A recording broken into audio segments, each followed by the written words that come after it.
students, welcome to my channel. Today we are starting a new chapter that is called chapter 2. In this we are going to learn about principles. Okay students, but before learning that we have some topics are remaining.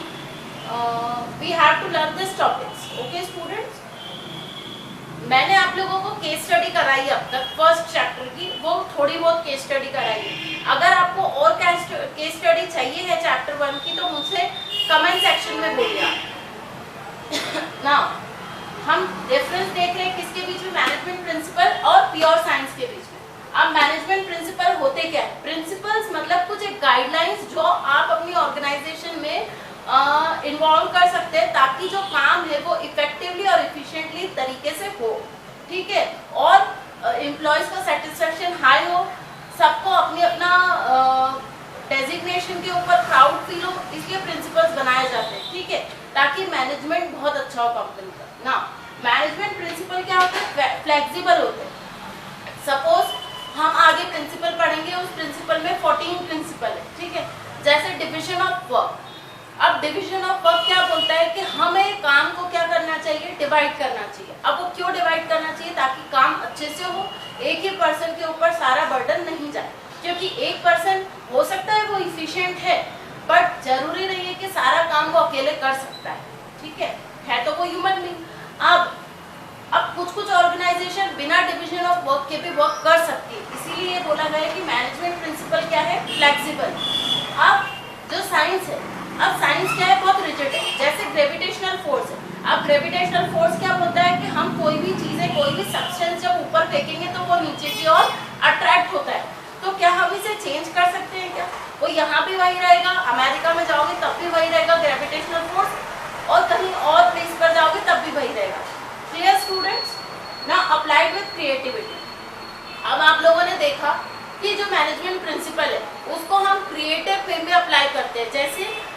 जैसे division of work तो था, but उसको आप अपने तरीके से कितने अच्छे से अप्लाई करोगे वो डिपेंड करता है. ठीक है, मतलब जैसे मैंने आपको बताया था मैनेजमेंट एज अ आर्ट. तो आर्ट क्या बोलता है कि जैसे 7 सुर अगर कोई सीखता है तो वो जो 7 सुर है वो सब अपने अपने तरीके से अप्लाई करेंगे उस 7 सुर को. ठीक है, सारे सिंगर्स को एक जैसा थोड़ी गाते हैं, किसी के पिच हाई रहती है, किसी के पिच लो रहती है. तो ये क्या है, ये अपने तरीके से उन लोगों ने अपने सॉन्ग को गाया है. ठीक है, अब ऐसे में मैनेजमेंट भी क्या होता है, अब जैसे डिफरेंट कंपनी, तो वो कंपनी कोई कंपनी ज्यादा सक्सेसफुल है तो उसके पीछे कारण क्या है? क्योंकि वहां पर वो जो प्रिंसिपल अप्लाई कर रहे हैं वो अपने तरीके से क्रिएटिव वे में अप्लाई कर रहे हैं. नाउ साइंस को हम क्रिएटिविटी, साइंस में कोई क्रिएटिविटी की जरूरत नहीं है. साइंस जैसा है वैसा ही रहेगा, उसमें कुछ मैनिपुलेशन हम नहीं कर सकते. नाउ डायनामिक मतलब होता है चेंजेबल. अब जैसे फॉर एन एग्जांपल आप लीजिए, जैसे बिजनेस एनवायरनमेंट है, तो मैंने आप लोगों को पेस्टन एनालिसिस पढ़ाया है. तो वो क्या होता है, वो हमें हमारे जो बिजनेस है उसको इन्फ्लुएंस करता है डायरेक्टली भी और इनडायरेक्टली भी. तो अब डायनामिक मतलब क्या हुआ, चेंज. अब जैसे फैशन को देख लीजिए, तो फैशन में क्या हुआ, पहले कुछ चीज और थी, अब फैशन कितना ड्रास्टिकली चेंज हो रहा है, डे बाय डे भी चेंज हो रहा है, मंथली बेसिस पे भी चेंज हो रहा है. तो अब अगर बिजनेस अच्छे से रन करना है तो हमारे जो प्रिंसिपल है वो हमें चेंज करते रहना चाहिए, वो स्टैटिक नहीं रहेंगे. बट जबकि यहाँ पे जो साइंस है वो कभी भी चेंज नहीं होता. I hope this is clear. If you have a doubt you can ask me in the comment section. Now management principle and management technique. See student, मैंने बताया कि मैनेजमेंट प्रिंसिपल क्या है, गाइडलाइंस है, आपको रास्ता दिखाते हैं कि आपको कैसे उस वे पर वॉक करना है. ठीक है, अपनी कंपनी को किस वे पर आप ले जाना चाहते हैं, केवल वो आपको डायरेक्शन देते हैं. प्रिंसिपल्स के आपके पास बुक्स भी अवेलेबल है, आप चाहें तो उसको देखकर अपनी कंपनी को अपडेट भी कर सकते हैं.